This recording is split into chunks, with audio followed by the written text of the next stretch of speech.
Hello everyone, this is the Archfiend, and boy is it a bright sunshiny day here in Philadelphia. And boy is it a doom and gloom crappy cloud covered day in New York. You know why? Cause Cliff Lee, the biggest free agent pitcher in baseball, signed with the Philadelphia Phillies. And you know what he did along the way? He gave a big fat eat a dick to New York. Oh, you Yankee fans, how do you like them apples? How do you like them apples in the Big Apple? Cliff Lee turned down a 7-year contract with the New York Yankees. A contract which in the 6th and 7th year would be guaranteeing him $20 to $25 million. Like, you know how insane that is? He would be nearing and passing 40 years old in the end of that contract, and to be getting paid over $20 million? How can you turn that down? But he did! Oh my God, you spoiled ass, buy a championship, pissant Yankee fans need to just suck it up. What are you gonna do now, Yankee fans? Who are you gonna try and buy? Man, unbelievable, unbelievable. I can't describe how just in shock everyone is in Philadelphia over this. They've got 4 ace pitchers on this team. This team is already being called the greatest starting pitching staff in history.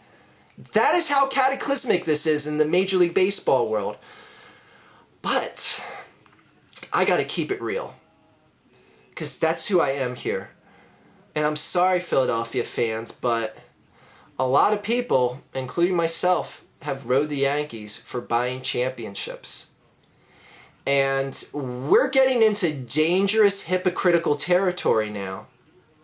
But I will get to in a second why it is not so much hypocritical as what the Yankees have been doing. Now, Phillies have been a team that's prided themselves on basically drafting good talent and developing good talent. If you look at the talent that the Phillies have drafted and groomed over the years, it's basically hands down the best single player per position talent drafts on one team in modern history here. I mean, you're talking about Chase Utley, Ryan Howard, Cole Hamels, Pat Burrell, even though he doesn't play here anymore, but he was raised and won a championship here, Jimmy Rollins. I mean, the nucleus of that team is still here, and it was all players that were drafted and raised through the Philadelphia farm system. Players that put up all-star numbers year after year, maybe not so much as good as they used to anymore. And then the Yankees would do stuff like Jason Giambi would win the AL MVP in Oakland, and the Yankees would be like, oh, well, come play for us.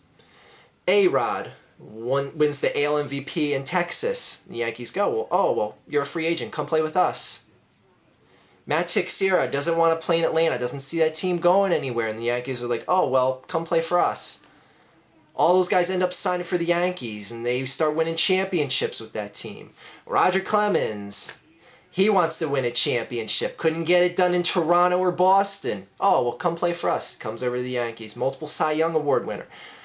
Folks, I hate to say it, but Phillies are starting to look like that. And all those people in Philadelphia that started critiquing the Yankees for winning all those championships need to step back and look to see what's happening in Philadelphia, because you got a former and current Cy Young Award winner in Roy Halladay. Didn't see his future going anywhere in Toronto. Same with Roger Clemens. Didn't see his future going anywhere in Toronto. Comes to the Phillies. Phillies have trouble in the mid-season. You know, they're not getting the starting pitching numbers they want. Roy Oswalt says, well, you know, I don't want to play in Houston anymore, you know, and it's not really going to be a team going anywhere. Phillies say, all right, well, come on over to us. Same thing that Matt Teixeira did in Atlanta. Now we got, you know, a big free agent. Cliff Lee comes over and signs with the Phillies. But here's the thing why that is slightly a different circumstance.